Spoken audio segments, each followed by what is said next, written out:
Olá, alunos do 7º ano, bem-vindos a mais uma aula de ciências. Nessa aula, nós vamos trabalhar o tema da semana 2 do PET 1, que na verdade são 2 temas em uma aula só. Nós vamos tratar de separação de misturas e sobre organização celular. Então, eu vou ser um pouco rápido, né, pelo conteúdo ser extenso, mas qualquer coisa vocês podem diminuir a velocidade do vídeo para entender melhor, tá? Só para o vídeo não ficar muito longo, eu vou estar falando um pouco mais rápido. Do mesmo jeito que no outro vídeo, eu quero que vocês assistam fazendo anotações, né, em seu caderno, anotando o que acharem mais importante. Algumas coisas que eu vou mostrar e que estão aqui não estão no resumo. Então, anotem no caderno para poderem estudar depois. E também anotem o que acharem mais difícil de entender, tá? Para me mandar a pergunta depois no reservado, ok? Então, vamos começar. Deixa eu só arrumar minha tela.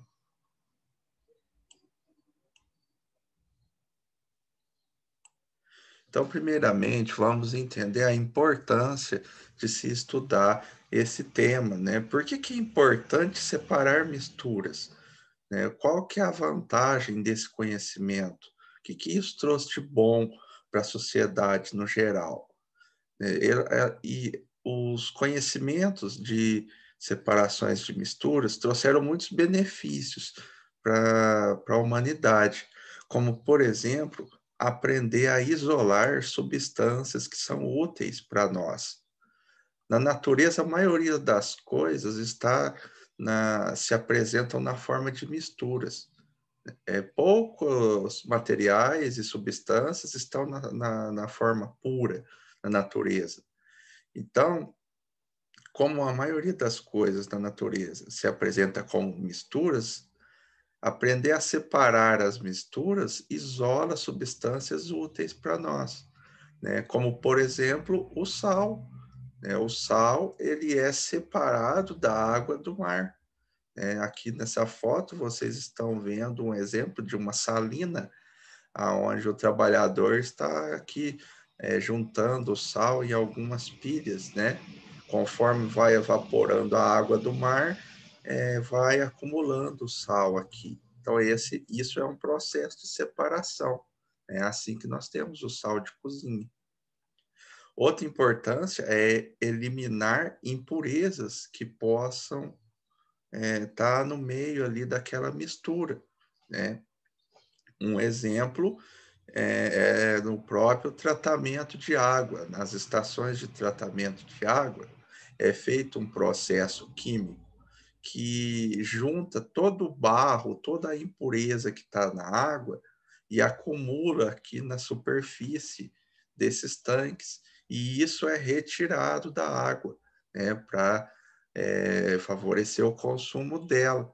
Então, isso é um exemplo de eliminar impurezas que estão misturadas ali no sistema, né? Outro exemplo de eliminação de impurezas acontece na metalurgia, tá? Porque os minérios que têm os metais que são interessantes, né, na metalurgia, eles não são minérios puros. Vêm várias concentrações diferentes de metais diferentes naquele minério. Então, é necessário ir separando e isolando esses minérios, né, para também chegar nas impurezas e retirar as impurezas, para produzir, por exemplo, um ferro de boa qualidade, né, um cobre, um alumínio, né? Então, a eliminação de impurezas na indústria é uma grande importância, né, de se saber separar misturas. Outra importância, diminuir impactos ambientais, né? Muitos resíduos líquidos gerados pelas atividades humanas, como, por exemplo, o esgoto, né? Onde tem estações de tratamento de esgoto, é feito separações de misturas para diminuir um pouco a carga poluidora desse resíduo líquido.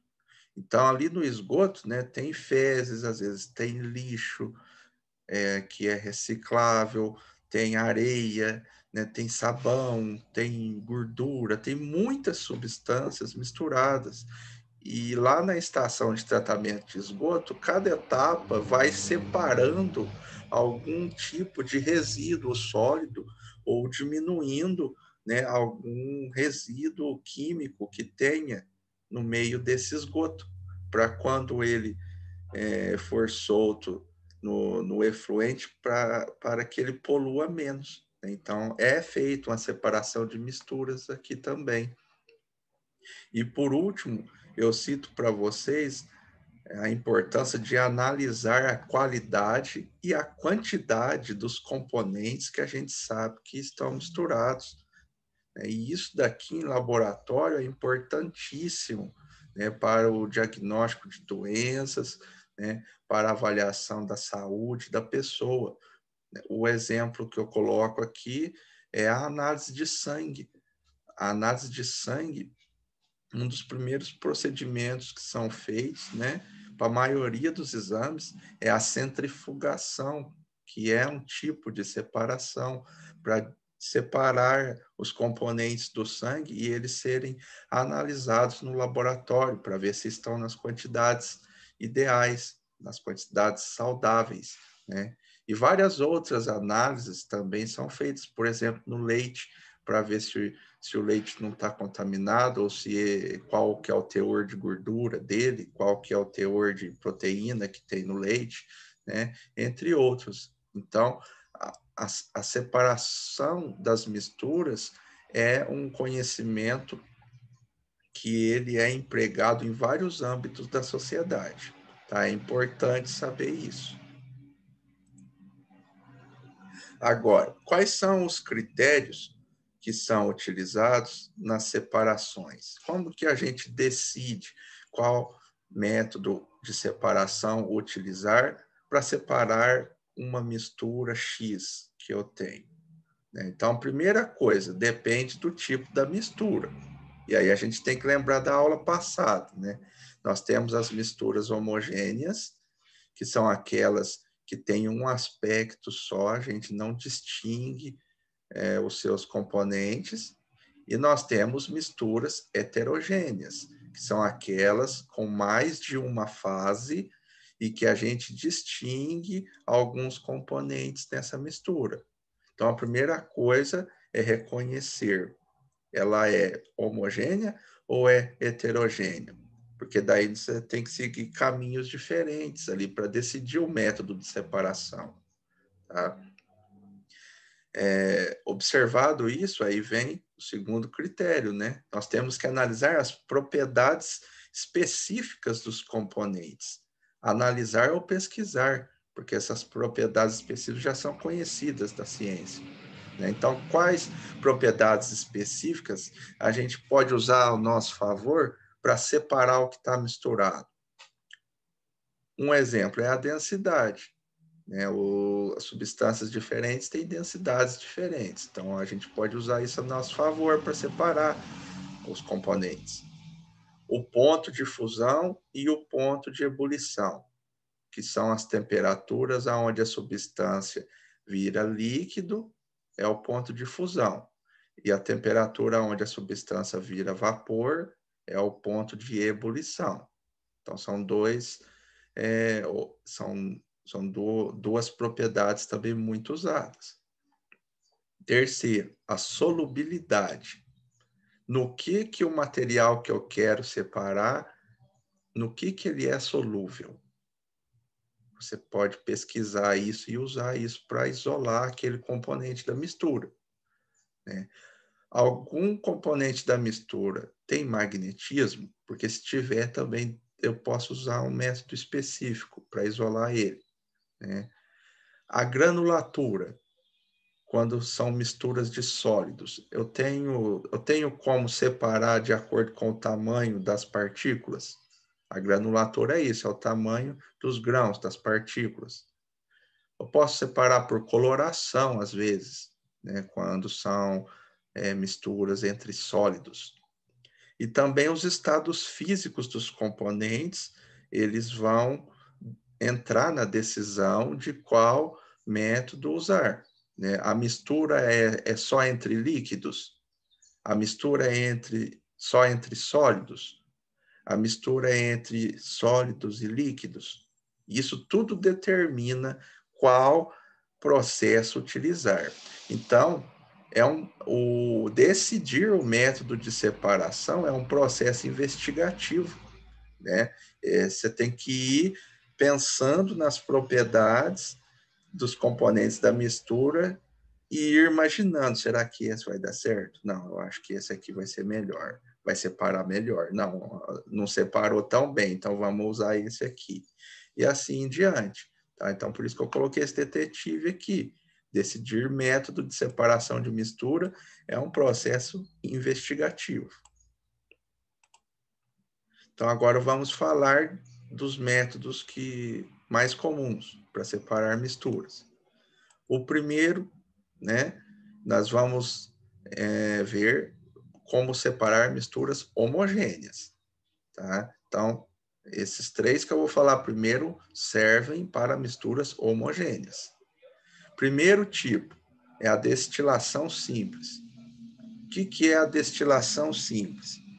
Ela serve para separar, por exemplo, um soluto que esteja dissolvido no meio de um solvente.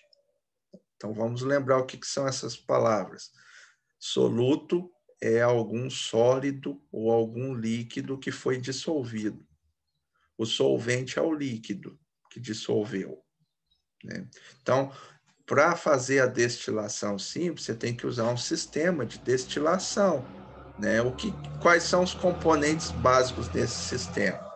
Tem que ter uma fonte de aquecimento, né, que é o bico de Bunsen, um material de laboratório, e tem que ter o recipiente para você colocar essa solução, né? Vamos supor que aqui é água com sal.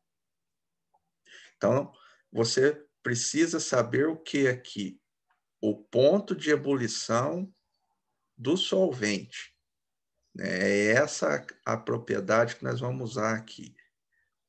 E aí você tem que calibrar aqui a fonte de calor para atingir esse ponto de ebulição. No caso da água é 100 graus. Aí o que acontece? Quando chegar em 100 graus, a água vai virar vapor e vai passar aqui no segundo componente, que é o condensador. O condensador faz a água voltar a ser líquida. E aí a água vai e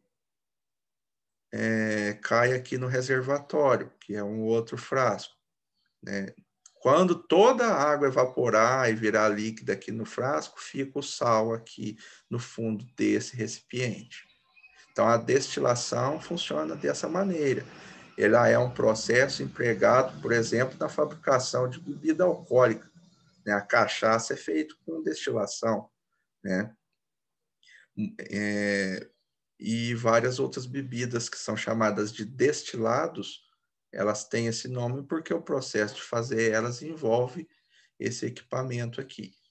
Bom, então essa é a destilação simples. Serve para separar um elemento que está no meio do líquido. Agora, quando a mistura homogênea é entre líquidos, só líquidos diferentes, aí nós temos que utilizar para separar a destilação fracionada, tá?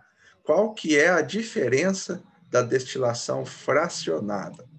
Ela usa um componente a mais aqui no sistema de destilação, que é a coluna de fracionamento. Esse instrumento aqui que vai fazer com que cada substância misturada vá se separando uma a uma, tá? Por isso que chama fracionada, vai por partes essa separação. E como que ela é feita? Ela vai usando também o ponto de ebulição dos componentes, mas tem que começar com a temperatura menor de algum dos componentes ali. Então, olha o exemplo. Vamos supor que aqui nesse balão eu tenha essas substâncias misturadas: água, álcool, ácido acético, éter e acetona. Tudo misturado, tudo num frasco só. Eu quero separar um por um. Então, como que eu faço? Eu vou na internet e pesquiso qual que é o ponto de ebulição dessas substâncias. Tá aqui, ó, as temperaturas. Já fiz a pesquisa. Então, qual que é a substância de menor temperatura aqui? É a acetona. Só um minutinho. Deixa eu ver por que que tá... Eu não sei por que que tá esse ícone aqui, mas enfim. A acetona é a menor temperatura de ebulição.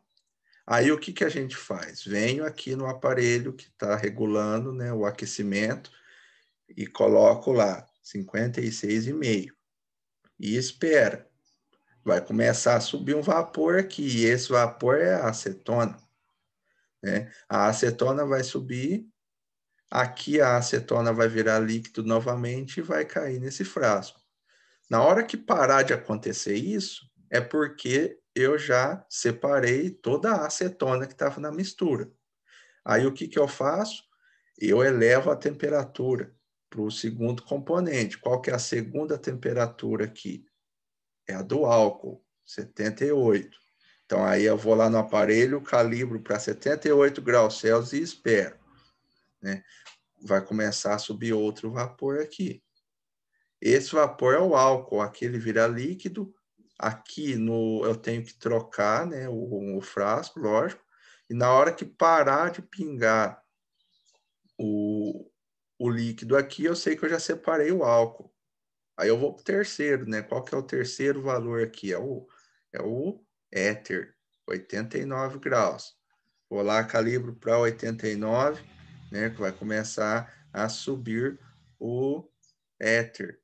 E assim até chegar no último componente. Quando chegar no último componente, nem precisa, ele já vai ficar separado aqui no balão original. Tá? Então, é assim que a gente separa líquidos que estão misturados, com destilação fracionada. Essa coluna de fracionamento, às vezes alguns líquidos podem até tentar subir o vapor, mas como tem algumas barreiras de vidro aqui, ele pinga e volta, né? Então, por isso que vai subir somente aquela substância com o ponto de ebulição que você colocou. As outras até tentam subir, mas volta, porque a temperatura não é o suficiente. Então, é muito legal esse tipo de separação de mistura. E ela é usada para extrair os derivados do petróleo, né? Só que daí, em vez de ser esse aparelho de laboratório, é um aparelho gigante industrial, né, para separar de bastante os componentes do petróleo.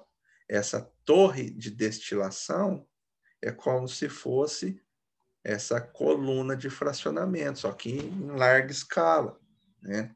Então, aqui o petróleo ele é aquecido a 400 graus, e conforme ele vai subindo aqui pela torre, vai perdendo calor e vai saindo os derivados do petróleo por canos diferentes, né, e indo para os reservatórios específicos. Então, aqui, primeiro sai o resíduo, depois o óleo combustível, o óleo lubrificante, o diesel, o querosene, nafta, gasolina e o gás refinado. Então, é o mesmo processo, isso aqui é destilação fracionada. Ok? Por último, eu vou falar para vocês da vaporização. A vaporização também usa o ponto de ebulição.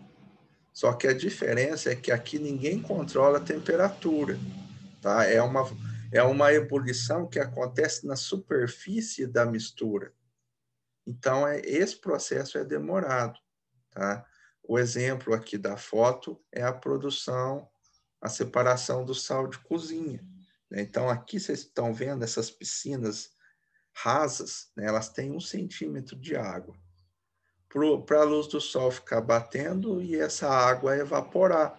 aí o sal acumula no chão aqui e os trabalhadores vão empilhando o sal, né? Então, esse processo de vaporização não tem um controle de temperatura, por isso que é demorado, tá? Então, se você abre, por exemplo, o álcool 70, deixa ele aberto, o álcool ele evapora. Na hora que você vai usar o que está lá, é só água, tá? É um exemplo de vaporização, por isso que tem que fechar bem essa substância, porque as substâncias voláteis, né, que a gente chama, elas evaporam facilmente, tá?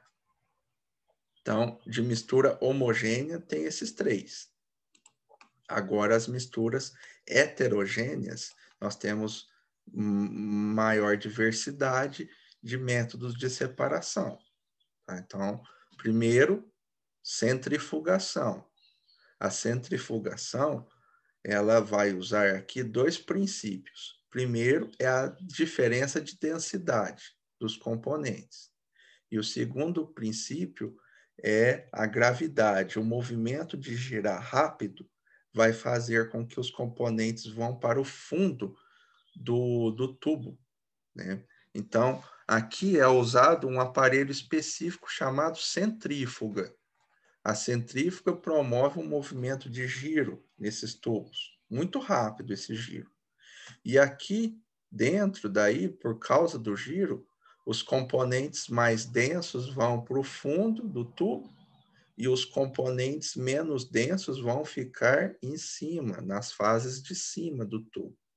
Então, esse processo é usado em laboratório para análise do sangue, né? Então, aqui está o tubinho de sangue antes de centrifugar e aqui está o tubo de sangue depois que centrifugou.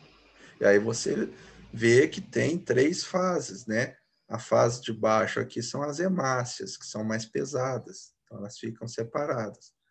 Aí aqui no meio nós temos as células brancas, os glóbulos brancos, e a maior parte do sangue é plasma, né? Que é o amarelo, que vai ficar por cima, é o menos denso.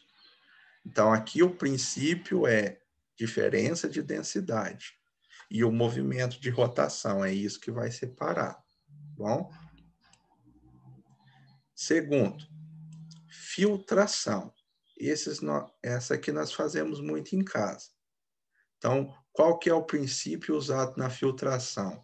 Tem que ter uma barreira física para reter, né, para segurar um componente sólido que está no meio de um gás ou no meio de um líquido. Tá? Então, aqui nós temos que usar um filtro. O filtro que é a barreira física. Então, aqui nesse exemplo, ó, eu tenho uma mistura de sólido com líquido, por exemplo, água com areia fina. E aí ela é despejada aqui no funil, que tem um filtro, né? O filtro vai segurar a areia e aqui vai ficar só a água. Então, isso aqui a gente faz em casa quando? Quando vai fazer café, né? Isso aqui esse método de separação, ele é usado quando faz café em casa, né? O pó vai ficar no coador ou no filtro de papel e o café vai para a garrafa. Então, nós estamos separando misturas ali, né? Separando o sólido do líquido. Outro exemplo é aqueles purificadores de ar, né? O ar, ele passa através de uma placa, que é um filtro bem fininho, né? As partículas de sujeira, de poeira ficam no filtro e do outro lado sai um ar mais purificado. Tá? Então, aqui também é um exemplo de filtração.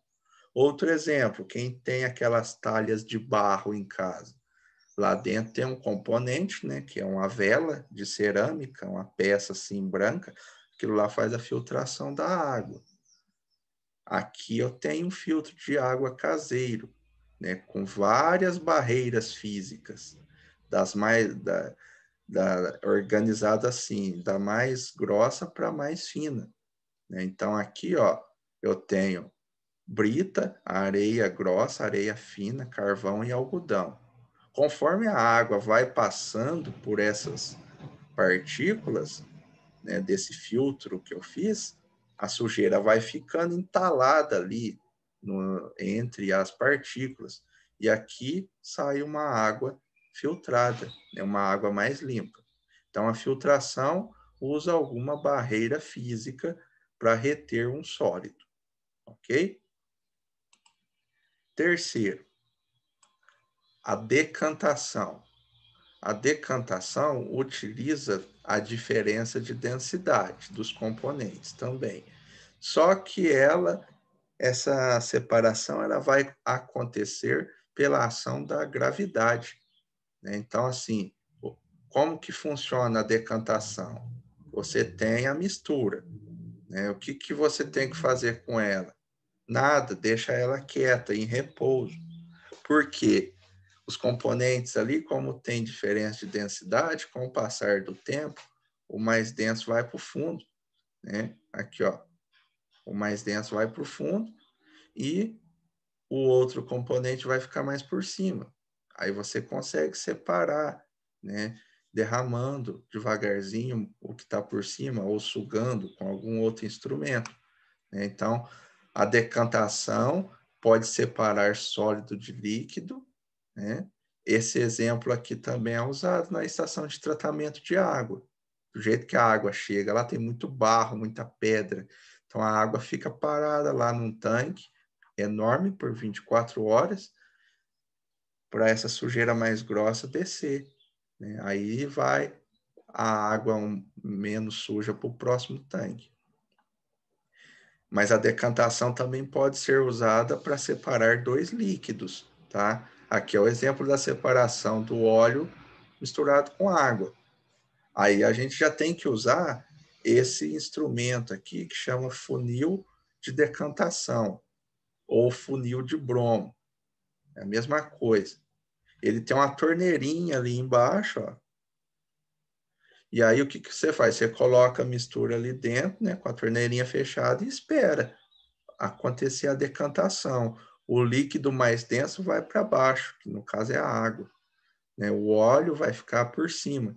Aí a gente abre a torneirinha, deixa sair toda a água, fecha a torneira bem na hora, né? E depois pega outro frasco para o óleo, tá? Então, é assim que funciona a decantação, né? Você tem que só esperar ela acontecer, porque é a gravidade que vai separar os componentes ali.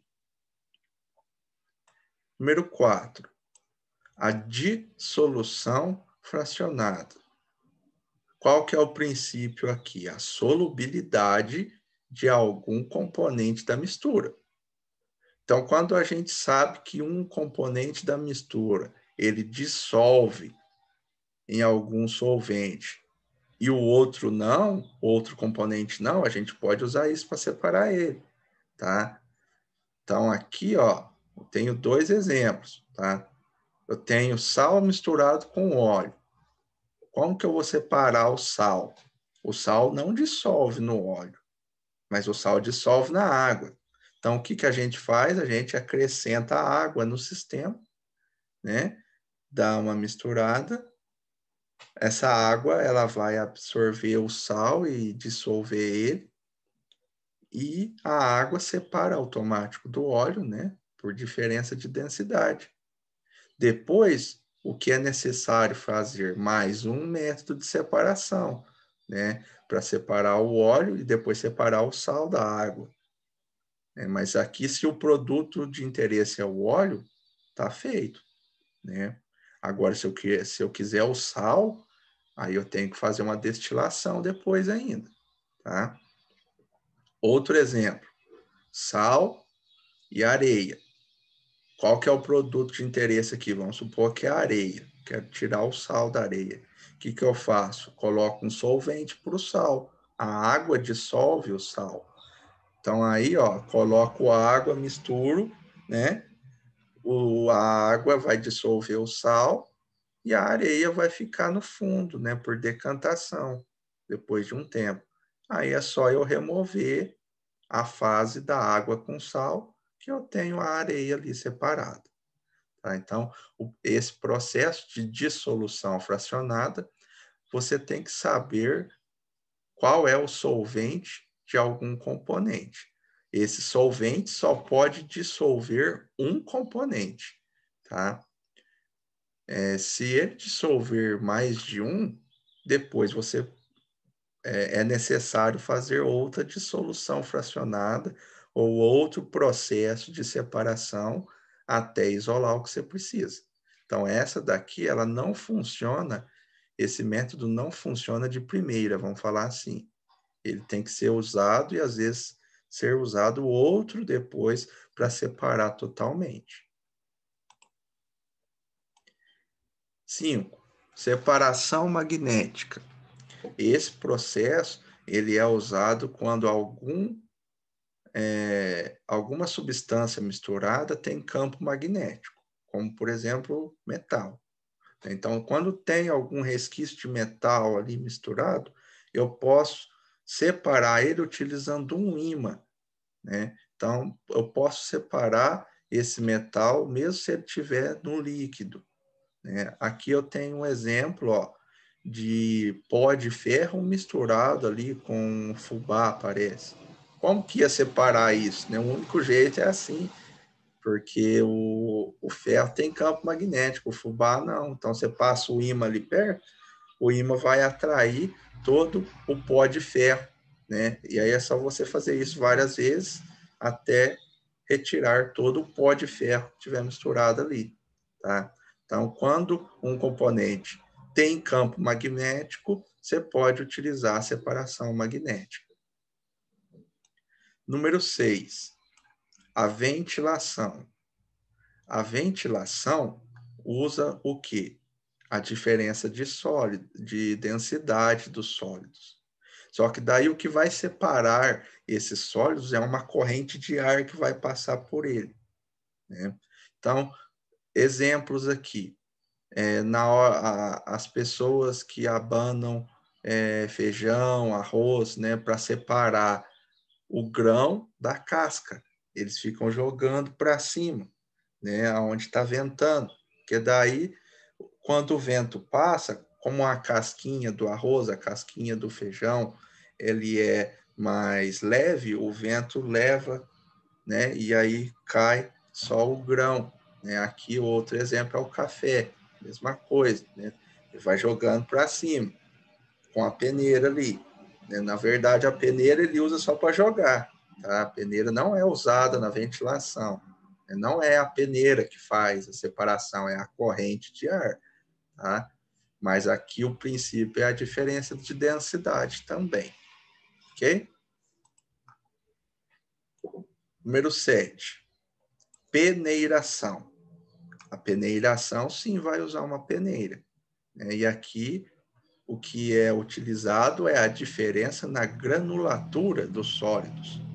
Então, por que que a peneira vai separar as coisas, os sólidos? Porque eles têm tamanhos diferentes. Então, tudo depende da peneira que você utilizar, né? Se você quer o componente que é mais fino que está misturado, você vai ter que ir peneirando, cada vez pegando uma peneira mais fina até chegar no que você precisa, tá? Então, aqui eu tenho o exemplo, ó, peneirando a farinha de trigo ou um polvilho, por exemplo, né? Para tirar os grãozinhos maior e a receita não dá errado. E aqui na construção, o pedreiro peneirando areia, né? Areia fina para fazer o reboco, areia grossa para fazer outra coisa. E por último, a catação. A catação é um processo manual, né, que vai utilizar uma diferença visual entre os sólidos que estão misturados. Então aqui a gente faz isso aqui, né, bastante, que é separar a sujeira do feijão. Vem pedra, vem feijão feio, né, feijão estragado. Então o processo de catação é catar o que está de diferente ali e separar, né, com a mão. Outro exemplo, eu coloquei aqui essas pecinhas de Lego, né? A gente pode separar elas, né? Aí vai depender do critério. Vou separar por cor. Não, vou separar por tipo de pecinha. Então, é uma diferença visual, Mas o processo é manual, você tem que ir pegando e separando, ok? Isso aqui, a catação, é usado, por exemplo, nas centrais de reciclagem, né? Eles separam os resíduos ali, isso aqui é PET, isso aqui é outro plástico, isso aqui é PVC, isso daqui é PS. Eles vão separando ali os resíduos, né? Esse aqui é vidro, isso aqui é metal. E o processo é catação, ok? Então, esse conteúdo de separação de misturas é isso. É importante saber a diversidade, mas o mais importante é saber qual o princípio que está sendo utilizado ali, né? Por que usar esse método de separação? Em quais situações utilizar? É isso que é importante nesse conteúdo. Agora, segunda parte da aula, falando sobre célula, né? Então, é um tema totalmente diferente. Então, o que é uma célula? Vamos entender isso primeiro. A célula, ela é a unidade estrutural de qualquer ser vivo. É a menor unidade estrutural e funcional dos seres vivos. Por que isso? Porque qualquer estrutura abaixo do nível celular não funciona sozinha. Ela não tem atividade metabólica, né? Então, a célula é a menor unidade funcional de um organismo ou de um ser vivo, tá? Se eu isolo essas estruturas que tem dentro da célula, se eu tiro dali de dentro, elas não fazem nada. Mas a célula é como se fosse uma indústria de tanta coisa que acontece aqui dentro, tá? Mas ela é microscópica, né? A unidade de medida dela chama micrômetro. Então, assim, o que é um micrômetro? Você pega 1 milímetro, que é aquele tracinho menor da régua, 1 micrômetro é 1 milímetro dividido em 1000 partes. Então, assim, só com microscópio, para a gente medir células, e as células, elas têm vários formatos e tamanhos diferentes, tá? Depende do tipo de célula que a gente estiver olhando no microscópio. Então, aqui pegou um pouco do texto, mas de acordo com o número de células, os seres vivos podem ser classificados em 2 tipos. O ser vivo, ou ele vai ser unicelular, ou ele será pluri ou multicelular. Então, quando o ser vivo é unicelular, ele é microscópico, você só vai enxergar ele usando um instrumento, né, um microscópio. Então, esses organismos, eles são formados só por uma célula. Então, uma célula faz tudo nesse ser vivo, tá? Os exemplos aqui são todas as bactérias, né? Os protozoários, aqui você está vendo uma foto de microscópio, isso aqui é um protozoário, está na água, né? Temos algas unicelulares e fungos unicelulares, aqui no caso é a levedura que faz a cerveja.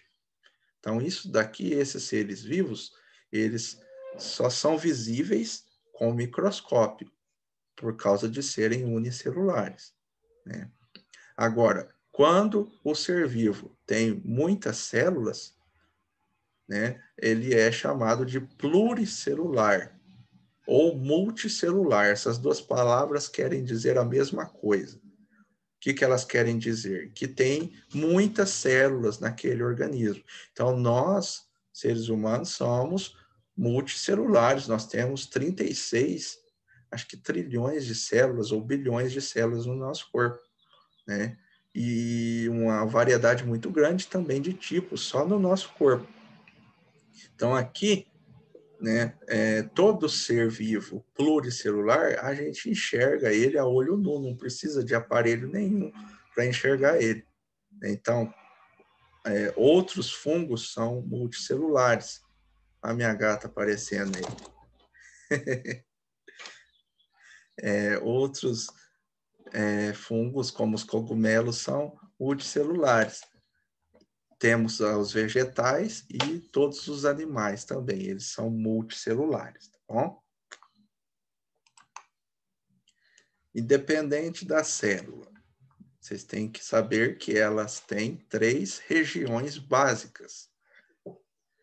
Quais são as regiões básicas de uma célula?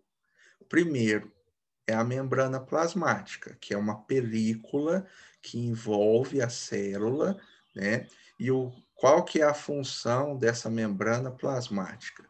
Controlar o que vai entrar e o que vai sair da célula, de substâncias, né? Porque senão ela vai morrer. Então tem que entrar água, tem que sair água se estiver sobrando, tem que entrar alimento, tem que sair excreção. Então quem controla isso é a membrana plasmática. Segunda região é o citoplasma, que é o interior da célula. Esse interior é formado por um líquido, tá? A maior parte é água mesmo. E aqui no meio desse líquido ficam as organelas. Então, todas essas coisinhas aqui que vocês estão vendo dentro da célula, todas essas estruturas chamam-se organelas. Cada organela tem um nome, vocês estão vendo aqui, ó, e faz uma coisa específica, mas a gente não vai entrar nisso, não, tá? Então, o citoplasma é o interior da célula onde ficam as organelas.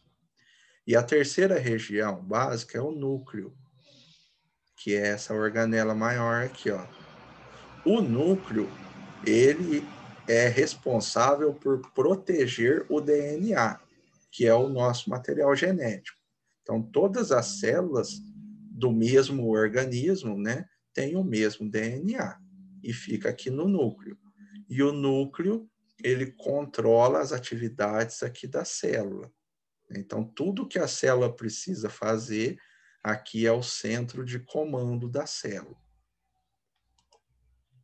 E para terminar, na natureza nós temos 3 tipos básicos de células. Tá? Nós temos a célula animal, nós temos a célula vegetal e a célula bacteriana. Então, como que eu diferencio elas no microscópio? De acordo com o que elas têm ou com o que elas não têm ali de estruturas. Então, se a gente olha a célula animal, a gente observa que ela não tem cloroplastos. Cloroplastos é uma organela responsável por fazer fotossíntese. Nenhum animal faz fotossíntese, por isso que não tem cloroplasto aqui, tá? A célula animal não tem vacúolos grandes. O vacúolo é uma organela responsável por armazenar substâncias. A célula animal não tem necessidade de ter vacúolos muito grandes, tá? Nós não precisamos armazenar substâncias como, por exemplo, os vegetais precisam, tá? Então, por isso que não tem vacúolo aqui dentro. E também não tem parede celular, tá? A parede celular fica para o lado de fora ainda da membrana plasmática. Então, a célula animal não tem membrana, não tem parede celular, só tem membrana plasmática, tá? Agora, a célula vegetal, como que eu reconheço? Eu olho no microscópio. Se eu vejo que a célula ou o desenho da célula tem cloroplastos, que é essa organela verde aqui, ó, eu sei que é célula vegetal, porque o cloroplasto que faz a fotossíntese para o vegetal.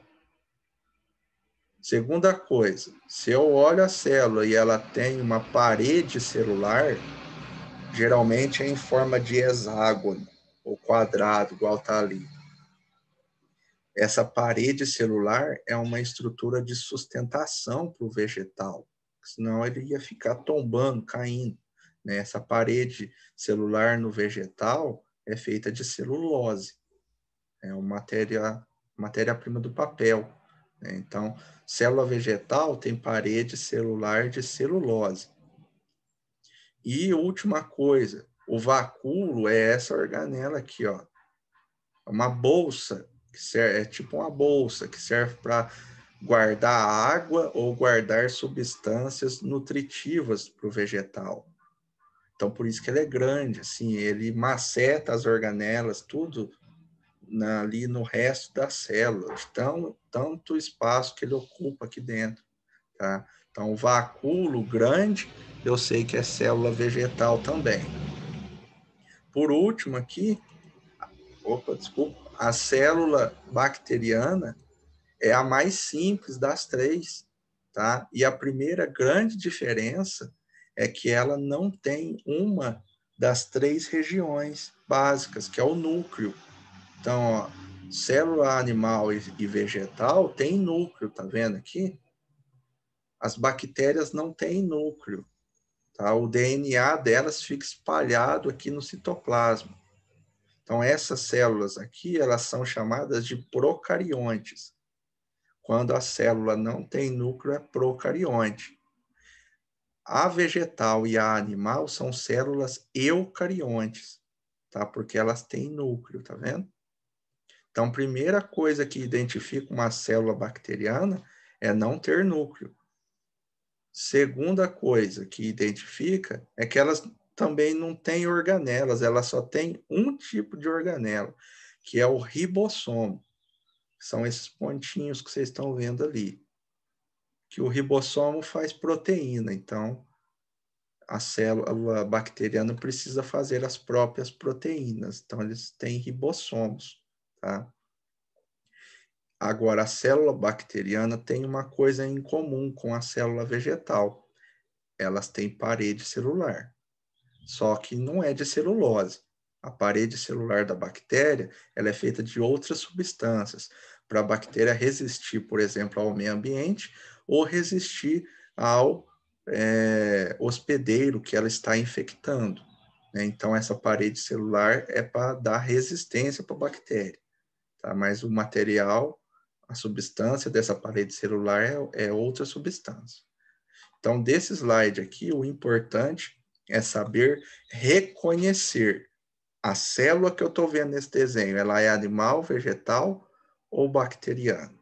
Então, é importante guardar essas diferenças aqui, ok? Então, é isso, gente.